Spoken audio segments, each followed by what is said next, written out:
حضرت جبرئیل علیه السلام باره به صورت یک اعرابی نزد رسول خدا صلی الله علیه و سلم تشریف آورد. سوالش کرد که متی ساعه، کی قیامت قایم می شود؟ یا اخبرنی عن قیام ساعه. حضرت گفت مل مسئول عنها باعلم من السائل. سوال شونده مثل سوال کننده هیچی را نمیدونه در این موضوع. این علم نزد پروردگاره. تا از ساعت قیامت سوال میکنی، او ساعت وزنی نه، ساعتی هست که در پیش پروردگار باید که به یگان حجاب ترجمان قایم شوی. ساعتی هست که خدای تعالی از تمام نوش نعمتایی که برات داده است پرسانت میکنه. همین رنگ حمد به حد آن خدای پاک را که جان بخشید مشت خاک را. السلام علیکم و رحمت الله و برکاته. دوستان عزیز، ما قرار داریم در داروخانه شفافرما و شما داروهای طبیعی از الاختیار شده را از داروخانه شفافرما را توصیه می‌کنیم. مثلا برای بزبله شدن، برای بغم درد، برای بقوت کردن مردانگی، برای گمرای ژنسکی здоровья، روغن‌های تازه سیاه دانه، قیس هندی و دیگر غیره، برای خراب شدن، فربه شدن، پروستات، بسیار داروها را شما از داروخانه شفافرما میتونید با باوری کامل دسترس نمای رقم‌ها در روی اکران زنگ زنید. این علم نزد پروردگاره. تا از ساعت قیامت سوال میکنی، او ساعت وزنی نه، ساعتی هست که در پیش پروردگار باید که به یگان حجاب ترجمان قایم شوی. ساعتی هست که خدای تعالی از تمام نوش نعمتایی که برات داده است پرسانت میکنه. همین رنگ لنتای کینو گورینم تا ای پیشت همه اون نعمتها میگذره. همین را دادمت ای بنده، همین را دادمت، همین را صاحبی کردی، در عوض چی آوردی؟ حق تعالی خلق را گوید به حشر، ارمغان کو است برای روزی نشر؟ هنچی آورده دستاویز را، ارمغانی روزی رستاخیز را. حضرت مولوی میگه که فردا روز قیامت خداوند سوالت میکنه، میدونستی که همینجا اومدن لازمه، میدونستی که لتسالون عن النعیم، البته از نعمتهای پروردگار پرسیده میشه. دستاویز تو چی هست؟ توشه رهتون تحفه تو چی هست؟ دست پا دادم چنبیل کلند، من ببخشیدم زیخت آن کی شدن. این پایای نازنینه که 150 کیلو را میبردارن میگردن، آخه این دستای چندی را که با وجود همی کار میکنن، اینا را من دادم، اینا خود به خود نشیدین کو. یک پراتزه که هیچ کار ایو نمیویه، بیچاره مردم منتظر میشون، زکسش میکنن، دختری با خیلی چیره دستی در کار که او را خشرو بچسبونه که ای او پراتزش حاصل نیسته. او همه هم نعمتو را پروردگار داده است، همه ای را از شما پرسان میکنه کو. چشم گوش و هوش و گوهرهای عرش خرج کردی، چی خریدی تو زی فرش؟ او چشم و گوش و اوی نعمتهای بی‌بها، سبحان الله. والله اگر تمام عبادات مونه در یک پله ترازو مونه، همین شکرگزاری روشنایی ده چشم در پله دیگر هیچی نمیشه. او طاعت عباداتی ما این نعمتها را دادم، در عوض چی آوردی؟ و ما عدت لساعتی. ای مرد سالی، از قیامت سوال میکنی، آخه برای قیامت چی تیاری داری؟ میگه گفت یا رسول الله، عملم به حد اندک است که من شرم دارم که بگم فلان کار و فلان کار کردم. حب الله و رسولی، اما تمام وجودم مال از محبت خدا و از محبت رسول الله صلی الله علیه و سلم. دستاویز هدیه من همین محبت های، غیر این محبت چیزی دیگه ندارم. حضرت صلی الله علیه و سلم بشارت داد به این سوخته دل و به تمام محبا و تمام کسایی که حقیقتا رسول الله صلی الله علیه و سلم دوست می‌دارند. گفت فإنک مع من احببت، بیشک ای مرد خدا فردا روز قیامت همراه محبت حشر میشه. هر کسی را که دوست داشتی خداوند همراه ما حشرت بگردونه. راوی حدیث حضرت انس ابن مالک است، خادم خاص رسول الله صلی الله علیه و سلم، مرد خدا که 10 سال خدمت حضرت کرده است. ایام زمانی وارد شدن حضرت به مدینه منوره تا زمان هجرت حضرت به عالم باقی همراهش بده، در خدمتش بده. میگه فما فرحنا بعد الاسلام فرحا اشد من قول النبی صلی الله علیه و سلم فانک مع من احببت. ای همون زمانی که اسلام شناختیم، اسلام دانستیم، قبول کردیم، تا همون زمان میگه اینقدر شادی و مسرت اصلا احساس نکردیم که بعدی بشارت رسول الله صلی الله علیه و سلم که حضرت آشکار بشارت داده است که این مرد خدا همراه محبت حشر میشه.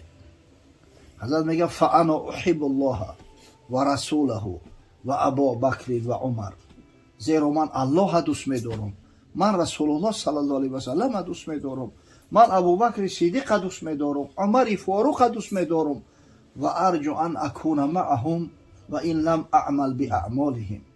از همین خاطر اگر چند من غیرت اینا را ندارم، همت اینا را ندارم، جان فدایی اینا را ندارم، علم حلم اینا را ندارم، اما مادام که محبت شونه در قلبم دارم، امید دارم که انشالله فردا روز قیامت خداوند قطعی همون حشرم بگردونه. الله اکبر. این بزرگای خدا، پیغمبران، صدیقان، شهدا، صالحین، مکان قرارگیریش و فردوس اعلی است.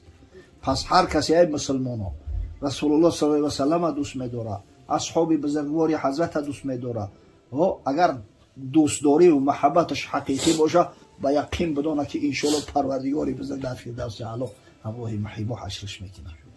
این عجیب یک بشارت است برای هممون، خاصتا برای بابای حاجی خرسند مرادی ما. خداوند نگهبانش باشه. این رو ببینید قلب درجه دیگه نرم لطیف شده است که نام رسول الله صلی الله علیه و سلم در پیش میگیرن، اوبای دیدش جاری میشه. همین نشانه محبت، این اظهار محبت ها و تاریخ هم گواه است که هر کسی واقعا حضرت دوست می‌داره، خداوند در همین دنیا ایره هدایتش میکنه، فردا روز قیامت به یگان شک شبهه از شفاعت حضرت، از رحمت پروردگار برخوردار بشه. حضرت محبوبش دوست می‌داشت. کسایی که حضرت دوست می‌داشتن همونو رو در همین دنیا هم دوست می‌داشت. از حضرت بسیار دوستداری همون محبوب بود. حتی بعضی حالت‌های میشید که بعضی از اصحاب بزرگوار که حضرت دوستشون می‌داشت یک کم و کاستی‌های می‌کردن، کمبودی‌های می‌کردن، که انسان به کم و کاستی نمی‌شود. خداوند پیغمبرا را از این نقصان و عیب و کمبودی‌ها حفظ می‌کنه. دیگه همه مقصد بشر هستند، امکان نداره که سهو و خطا نکنند، اما حضرت چشم می‌پوشید به خاطر همون محبتشون، به خاطر همون خدمت‌هایی که در دین دارند. تاریخ گواه است یکی از صحابه‌های بزرگوار حضرت صلی الله علیه و سلم که مهاجر بود، مردم مکه بود، حاطب ابن ابی بلتعه رضی الله تعالی عنه همراه حضرت هجرت کرد. همه مال و حالش پرتافت، نتونست این حضرت که زن و فرزند کودکاش قدش بگیره مدینه بیاره. همین 8 سال خودش در مدینه منوره زندگی میکرد، فرزندش در مکه مکرمه بودن. سال فتح مکه، سال 8 هجری، حضرت بعد از اون که مشرکای قریش نقضی قرارداد کردند، قرارداد حدیبیه را، شرطنامه حدیبیه را ویران کردن و خیانت کردن، حضرت لشکر کشی کرد به خاطر فتح مکه. همین و بسیار تاکید اندر تاکید فرمید که ها زینهار کسی خبر نشوه.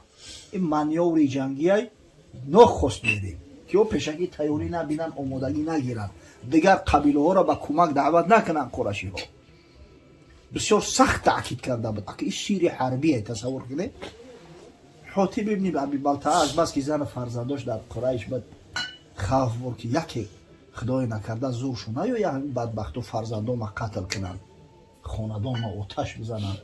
برای هم یک مکتوبه که نوشت به همون مردم مکه که اومده استیم، ما مسلمان ها برای فتح مکه اومده استیم.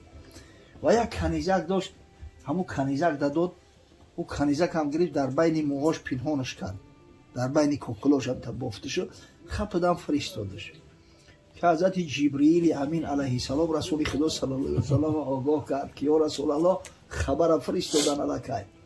همین که با یک زن حضرت در حال حضرت علی کرم الله وجهه دعوت کرد، گفت در راه برای یک زن به دست بخیل موهای جولیده داره، یک کنیز و مکتوب داره، خطبگی بیار به هر قیمتی باشه.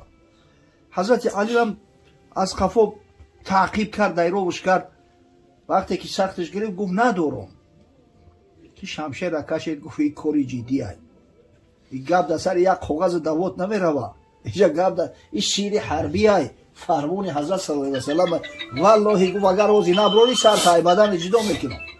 بعد زن ای ترسی جان میگه همون خط از بین موهاش کشوده گرفت داد میبینن خط با قلم حاتب ابن ابی بلتعه آورد. حضرت علی خط در دستی رسول الله صلی الله علیه و سلم تسلیم کرد. صحابه بسیار خشمناک شدند. حتی بعضی ها گفتن که یا رسول الله رخصت بده برای همین فوش کردن شیر حربی سرش از بدنش جدا کنه.